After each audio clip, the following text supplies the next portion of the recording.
सगळ्यांच्या डोळ्यात धूर घालून पण या श्रावण फत्त्याशिवाला फसवणारा एवढा सोपं नाही आहे. याचा विचार राजदेवानाच केलेला मग त्याला कैद का केली नाही तुम्ही?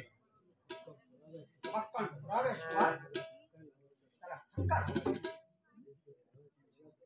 मध्ये जर त्याला छेडलं तर सगळे लाव पीस उडून जातात आणि तो सही सलामत म्हणून पहा कशा त्याच्या तोंडात त्याच्या गळ्यात हो, पण राज्य असा फिटून येण्याचं कारण काय?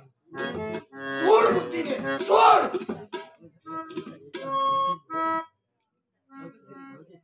माझ्या हाताच्या एका चुकीमुळे विक्रम महाराजाने त्याची चांगली घाण फुगडली. राजानं त्याला हात पार केलं होतं. आज सभेत आलेला हा अपमान सारखा त्याला पोचत होता आणि फिल्ला सगळा करून त्याने संबंध भूनगरीचा नाश करण्याचा ठरवला. माझी नक्की आणि त्याची नजर आता ठीक आहे फक्त या पुढे राजदेवच्या प्रत्येक हालचालीकडे आमची करडी नजर असेल आणि तशीच हालचाल दिसता त्या क्षणी आम्ही त्याला कैद करून त्याचा कडेलोट करू. एकदम मान्य पण काही सावध केलेले पावले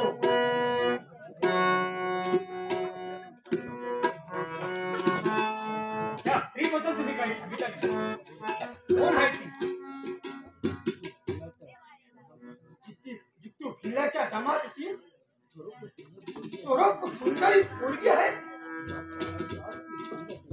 तिला पाहताच ती किल्ला कन्या यावर कुणाचाही विश्वास नसणार. तिचं देखणं लावण्य